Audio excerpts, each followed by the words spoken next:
Vilniaus Lietuvos Ryto komandai atėjo maksimalių išbandymų metas. Vakar vilniečiai surengė vieną paskutinių treniruočių Lietuvoje prieš išvyką į Turkiją, kur būtinai turės laimėti prieš praėjusio sezono Turkijos čempionus Stambulo Bešiktaš. Tačiau net ir iškovojus pergalę patekimui į top 16 etapą to neužteks.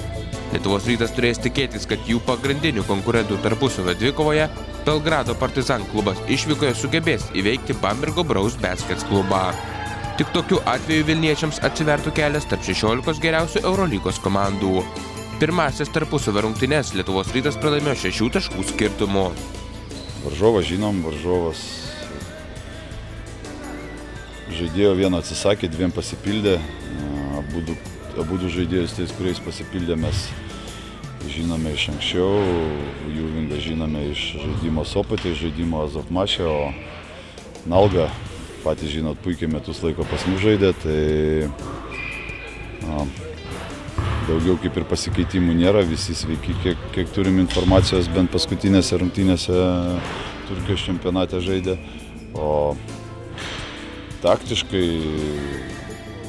galvoju, kad žinome, ką žaidžia, galvoju, kad žinome, kaip žaidžia ir gynyboje, tiek ką žaidžia puolime. Nelabai turėjome daug laiko, ta prasme, atidirbinėti tos dalykus, nes rungtynės, kai žinot, turėjom sekmadienį, tai pirmadienį natūralu turėjom duoti vyram pailsėti, nes 4 dienas 2 rungtynės mums reikia kažkokio tai šviežumo, tai ryte treniruotė, šiandien vakare treniruotė, dar ten turėsim treniruotę, manau, būsim pasiruošę. Gaila, aišku, kad tą šansą mes dar į kitų rankas davėme, kaip jeigu būtų viskas mūsų rankose, tai ta prasme nuvažiavai, laimėjai, išėjai, pralošėjai laisvas. O dabar dar to paskutiniu metimu mes dar į kitas rankas įdėjome tą šansą. Bet mes važiuojame atlikti savo darbą, kaip gausis, taip gausis. Ta prasme, mes važiuojame tik su viena mintim ir su vienu noru laimėti rungtynes ir sakau, mes stengsimės daryti viską, o kaip bus, pamatysim. Patys Lietuvos Ryto krepšininkai į Turkiją vyksta laimėti negalvodami apie kitų rungtynių rezultatą.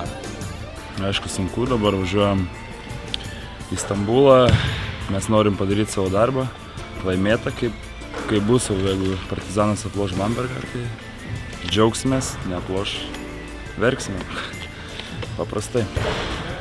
Lietuvos Ryto ir Bešiktaš dvikova įvyks ketvirtadienį 21:45 min. Laurynas Serpetinskas, Vytautas Juknys, Sport 1 žinios + Vilnius.